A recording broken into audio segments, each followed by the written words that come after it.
నడిచినా కూర్చున్నా మోకాళ్ళ నొప్పులు వస్తున్నాయా? ప్రాణ పెయిన్ క్లినిక్ లో అధునాతన చికిత్సతో మోకాళ్ళ నొప్పులు తగ్గించుకోండి. హాయ్, వెల్కమ్ టు మనం టీవీ. నేను మీ కట్టా కార్తీక్.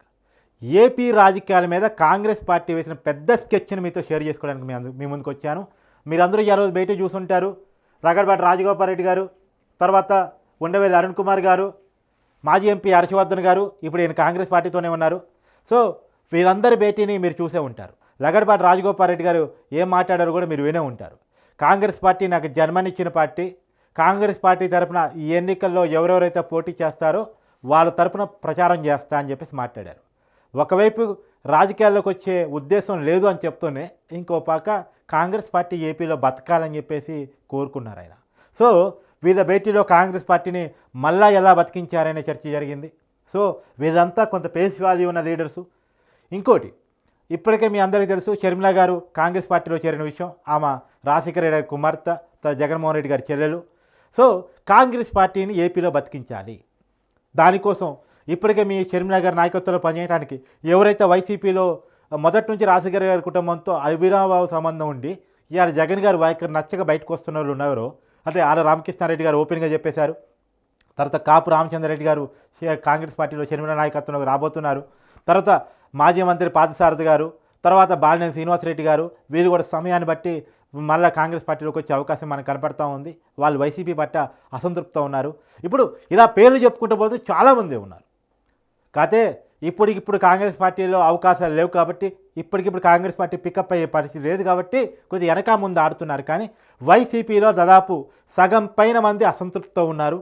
ఎట్టి పరిస్థితుల్లో కాంగ్రెస్ బతుకుతుందంటే వైసీపీ పార్టీకి ఇమ్మీడియట్గా రాజీనామా చేసి జగన్ గారికి బై బై చెప్పేసి కాంగ్రెస్ పార్టీలోకి షర్మిల గారి నాయకత్వంలో పనిచేయడానికి వాళ్ళంతా సిద్ధమై ఉన్నారు. వాళ్ళంతా చాలామంది వైసీపీలో ఉన్న వాళ్ళంతా రాజశేఖర రెడ్డి గారికి వేరే విధేయులు, రాజశేఖర రెడ్డి గారి కుటుంబానికి వేరే విధేయులు.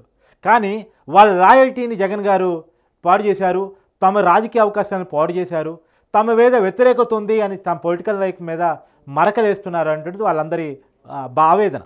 సరే, వాళ్ళ ఆవేదన వాళ్ళది నిజమే కదా. మరి అంటే వ్యతిరేకత ఉందేమో ఎమ్మెల్యేది, అనుకూలత ఉంటేమో ఆయనది. ఇది ఈ జగన్ గారి వైఖరి పట్టి ఎమ్మెల్యేలో ఉన్న అసంతృప్తి. ఇది మా నియోజకవర్గాలు షెఫ్లింగ్ చేస్తున్నారు, కొంతమంది టికెట్ లేదని చెప్తున్నారు. ఎందుకు టికెట్ లేదా అంటే నీ మీద వ్యతిరేకత ఉందని చెప్తున్నారు. నీ మీద వ్యతిరేకత ఉంది అని చెప్పేసి టికెట్ ఇవ్వకపోతే వాళ్ళు ఏ పార్టీలోకి పోయినా వాళ్ళ మీద ఆ ముద్ర ఉంటుంది కదా. కాబట్టి వాళ్ళ పొలిటికల్ లైఫ్ను కొలాప్స్ చేస్తున్నారనే కారణంతో చాలామంది వైసీపీ ఎమ్మెల్యేలు ఇమీడియట్గా పార్టీ మారటానికి, ఇప్పుడు ఇమీడియట్గా రాజకీయ అవకాశం దొరికేది టీడీపీ జనసేనలో కాబట్టి అక్కడ అవకాశం ఉంటే అక్కడికి, లేదు అంటే కాంగ్రెస్ పార్టీలోకి వెళ్ళటానికి సిద్ధంగా చూస్తున్నారు. ఇప్పుడు టీడీపీ పార్టీ నుంచి రాజీనామా చేసిన కేసీఆర్ నాని గారిని కూడా కాంగ్రెస్ పార్టీ అధిష్టానం పలకరించడానికి సిద్ధమైందంట. రేపు మాపు కేసీఆర్ నాని గారితో కూడా కాంగ్రెస్ పార్టీ ఎవరు నాయకులు కీలకంగా మాట్లాడే అవకాశం కనపడుతూ ఉంది. సరే, ఆయన వెళ్తారా లేదా మనం ఇప్పుడే చెప్పలేము. సో ఏది ఏమైనా మనకి ఏపీ మీద కాంగ్రెస్ దృష్టి పెట్టింది. ఎందుకంటే ఉమ్మడి రాష్ట్రంలో 42 ఎంపీ స్థానాల్లో చాలా కీలకమైన ఎంపీ స్థానాలన్నీ కాంగ్రెస్కి వస్తుండే. ఇవాళ యూపీఏ 1 అధికారంలో రావడంలో, అంటే కాంగ్రెస్ 2004లోనూ తర్వాత 2009లోనూ కేంద్రంలో అధికారంలో రావడంలో ఏపీలో ఉన్న ఎంపీ స్థానాలు చాలా కీలకంగా పనిచేశాయి.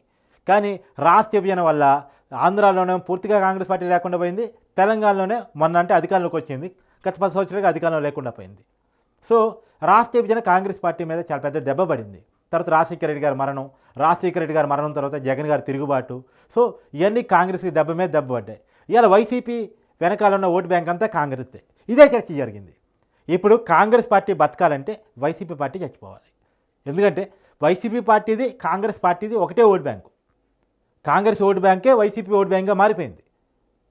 సో కాంగ్రెస్ పార్టీ బతకాలంటే వైసీపీ పార్టీ వెనకాల ఉన్న ఓటు బ్యాంక్ని మళ్ళీ కాంగ్రెస్ పార్టీ వైపు లాగాలి. అంటే వైసీపీ పార్టీని చంపేయడం అంటే అధికారం నుంచి దింపేయాలి. అధికారం నుంచి దింపడం కోసమే షర్మిల గారు శపథం పూనిన విషయం మీ అందరికీ తెలుసు.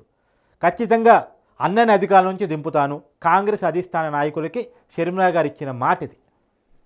నేను ఖచ్చితంగా అన్నని అధికారం నుంచి దింపుతాను, అదే టార్గెట్గా పనిచేస్తాను. ఇప్పుడు వాళ్ళ టార్గెట్ వల్ల ఇప్పుడు కాంగ్రెస్ పార్టీకి ఇప్పుడిప్పుడు ఎలక్షన్స్లో 20 నెలల్లో ఏదో పెద్ద ఓటు బ్యాంక్ సాధించి పెట్టడం, ఎమ్మెల్యేలు సాధించి పెట్టడం, ఎంపీలు సాధించి పెట్టడం కాదు. వాళ్ళకే తెలుసు రియాలిటీ ఏంటన్నది. ఏపీలో కాంగ్రెస్ ఏమీ లేదు. ఇప్పుడు షర్మిల గారు వచ్చి ప్రచారం చేసేంత మాత్రాన పెద్ద ఊపుతో పడే ఓట్లు ఏమి ఉండవు ఇప్పటికిప్పుడు. ఆ విషయం వాళ్ళకి క్లారిటీ ఉంది, అధిష్టానానికి క్లారిటీ ఉంది, షర్మిల గారికి క్లారిటీ ఉంది, ఈ నాయకులకి క్లారిటీ ఉంది. ఇక్కడ ఎవరు క్లారిటీ లేనంత చిన్న నాయకులు ఎవరు కాదు ఇక్కడ. కాకపోతే ఇప్పుడు వైసీపీని అధికారంలోంచి దించగలిగితే, జగన్ గారి వైఖరిని గనక ఎమ్మెల్యేలో విస్తృతమైన చర్చ పెట్టగలిగితే, ఖచ్చితంగా ఎమ్మెల్యేలో కోరిక ఉంది, రాజకీయ స్వేచ్ఛ కావాలి, మాకు బానిసత్వ విముక్తి కావాలనేటువంటి ఒక కోరిక ఏదైతే ఉందో ఆ కోరిక కాంగ్రెస్ పార్టీలో మాత్రమే సాధ్యమవుతుంది. రాజకీయ స్వేచ్ఛ ఎక్కడ జరుగుతుంది? కాంగ్రెస్ పార్టీలో జరుగుతుంది. కాంగ్రెస్ పార్టీలో ఉన్నంత స్వేచ్ఛ ఇంకే పార్టీలో దొరకదు. సో కాంగ్రెస్ కల్చర్ అలవాటు పడ్డ ఏ నాయకుడు వేరే ప్రాంతీయ పార్టీలో అంత తొందరగా ఇమ్మలేడు. రెండోది, వ్యక్తి స్వామ్యం ఉన్న పార్టీలో అంతకన్నా ఇమ్మలేడు. జగన్ గారి పార్టీ వ్యక్తి స్వామ్యం, ఆయన అపాయింట్మెంట్ కూడా దొరకదు. మన ఎవరు చెప్పారు కదా, ఒక ఎమ్మెల్సీ డొక్కా వానికి ప్రసాద్ గారు ఒక ఎమ్మెల్సీ చెప్పాడు, నాకు జగన్ గారు అపాయింట్మెంట్ ఇచ్చింది బాబు, నా ఆవేదన చెప్పుకోవాలని చెప్పి. అంటే ఒక ఎమ్మెల్యేకి ఎమ్మెల్సీ కూడా అపాయింట్మెంట్ దొరకదు. కాబట్టి ఈ పరిస్థితుల్లో నుంచి వైసీపీ ఉంది కాబట్టి వైసీపీని కిల్ చేయటం ఈజీ. అధికారం నుంచి దింపేయగలిగితే, అధికారంలో ఉన్నంతకాలం ఆ పార్టీ స్ట్రాంగ్గానే ఉంటుంది.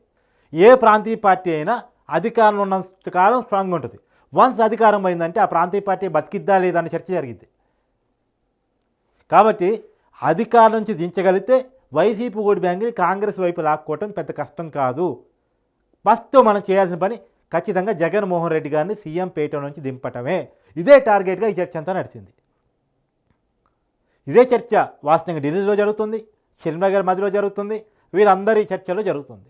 ఇలా అదే పనిగా రాజగోపాల్ గారు ఉండవేల అరుణ్ కుమార్ గారిని, హర్షవర్ధన్ గారిని కలిసింది కూడా దానికి. ఇప్పుడు చాలామంది వైసీపీ అసంతృప్తుల్ని రాబోయే కాలంలో వీళ్ళు కలవబోతున్నారు. మళ్ళీ కాంగ్రెస్ పార్టీకి జవసత్వాలు ఏపీలో ఇవ్వాల్సిందే. లాంగ్ రన్లో ఎవరెవరు కలిసి వస్తారో వాళ్ళందరినీ కలుపుకొని పోవాల్సిందే. రెండోది ఏంటంటే, ఇండిపెండెంట్గా పోటీ చేద్దాం అనుకున్నటువంటి ఎమ్మెల్యేలు అందరినీ కూడా కాంగ్రెస్ గుర్తు నుంచి పోటీ చేయాలని. ఎందుకంటే ఇండిపెండెంట్గా పోటీ చేస్తే ఎక్కడో లోపలికి వస్తుంది నెంబరు. కాంగ్రెస్ పార్టీ నుంచి పోటీ చేస్తే మొదటి 4-5లోనే తన పేరు ఉంటుంది. ఎలక్షన్ ఈవీఎంలో మొదటి లిస్టులో పేరు ఉండాలన్నా, అంటే మొదటి 4-5 నెంబర్లో పేరు ఉండాలన్నా, రెండోది వాళ్ళు ఐడెంటిఫై కావాలన్నా అందరికీ అస్తం కూడా తెలుసు. కాబట్టి కాంగ్రెస్ పార్టీలోకి రండి అని చెప్పేసి అన్ని పార్టీలో ఉన్న అసంతృప్తులని కాంగ్రెస్ పార్టీ వైపు తీసుకొచ్చే పనిని వీరంతా చేయబోతున్నారు. ఖచ్చితంగా పెద్ద స్కెచ్చే ఏపీలో కాంగ్రెస్ వేసింది. ఖచ్చితంగా వైఎస్ జగన్మోహన్ రెడ్డి గారిని అధికారం నుంచి దించడమే లక్ష్యంగా కాంగ్రెస్ పార్టీ పనిచేయబోతుంది. మరి చూడాలి కాంగ్రెస్ పార్టీ ప్లాన్ ఏ మేరకు వర్కౌట్ అవుతుందో లేదో.